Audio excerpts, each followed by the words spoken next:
Graphs है हमारे पास। Black वाला बार ग्राफ है सफरिंग्स के बारे में और व्हाइट वाला बार ग्राफ है वैक्सीनेशन के बारे में। ओके, तो फॉर एग्जाम्पल अगर ए में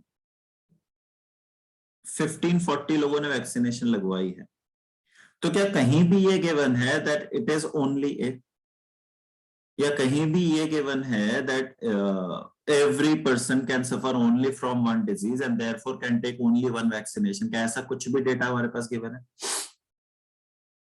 नहीं। तो क्या ऐसा हो सकता है कि सपोज फॉर एग्जांपल सी में 2000 लोगों ने वैक्सीनेशन लिया, सी में 2000 लोगों ने वैक्सीनेशन लिया है, तो can there be a possibility कि इसी 2000 में से कुछ लोगों ने ए लगवा रखा हो, कुछ ने बी लगवा रखा हो, कुछ ने सी लगवा रखा हो, कुछ ने डी, कुछ ने ई, कुछ ने एफ, ऐसे करके इन्हीं लोगों ने वैक्सीनेशन लगवा रखी हो? तो कहने से यहाँ ओवरलैपिंग के बारे में कुछ भी गिवन नहीं है, तो आप टोटल नंबर ऑफ पीपल कितने होंगे वैक्सीनेशन वाले कैन वी से डिटरमाइन नहीं कर सकते। बात क्लियर है सबको? क्योंकि ओवरलैपिंग नहीं पता हमें। कॉमन या आप कह सकते हैं कि overlapping data is not known,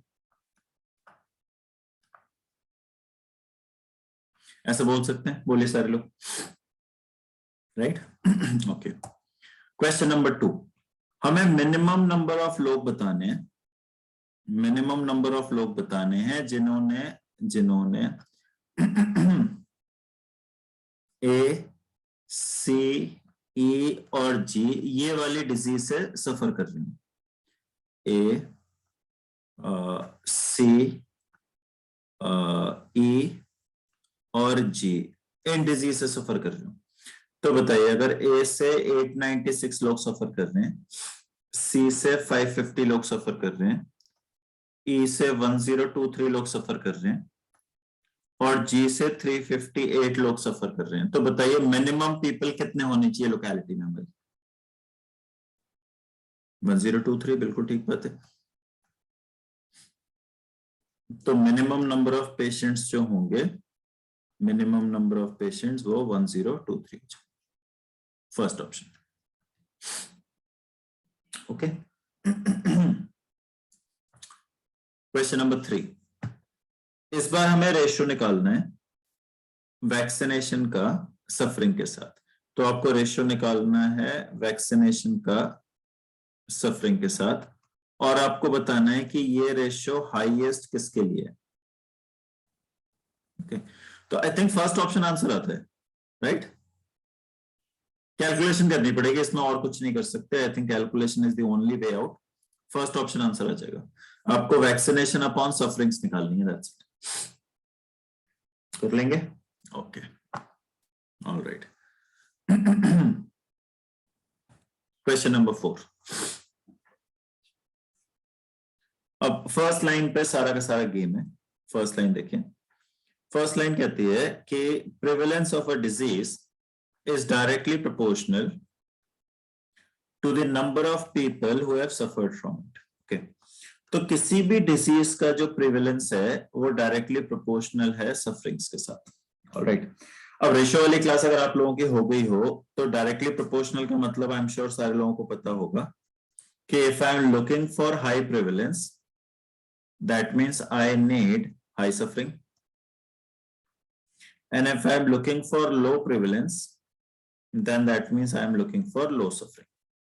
Okay, now it is saying further the number of people who have been vaccinated for 3 diseases with highest prevalence.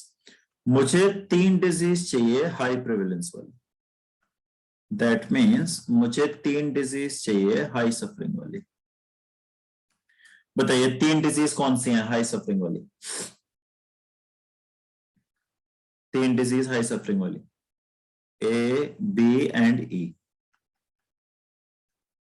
Alright, A, B and E. अब ए, बी और ई का कौन सा data required है? ए, B और ई का data required है vaccination वाला, वैक्सीनेशन वाला। So I need the data of vaccination. Right.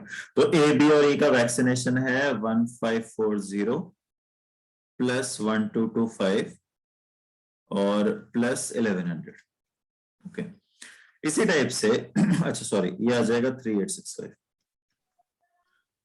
is what percent less than the number of people who have been vaccinated for 3 diseases with lowest prevalence. Now I need to compare this data with the data of 3 low prevalence. Okay, 3 low prevalence वाली disease का मुझे data चाहिए। अब ये है CFG का आप उठाएंगे वैक्सीनेशन, तो आपको मिलेगा 1930 प्लस 785 प्लस 1250, तो ये आ जाएगा आपका 1316 3965। And now you are looking for the percentage difference. So you will say it is 3865 minus 3965 upon 3965 into 100, यानी कुछ 2.5% के आसपास। So second option। अब डाउट पूछिए, कोई पूछना है तो। Anybody? सर फर्स्ट वाला एक बार वापस समझा दो। फर्स्ट वाले में ओवरलैपिंग नहीं पता ना आपको?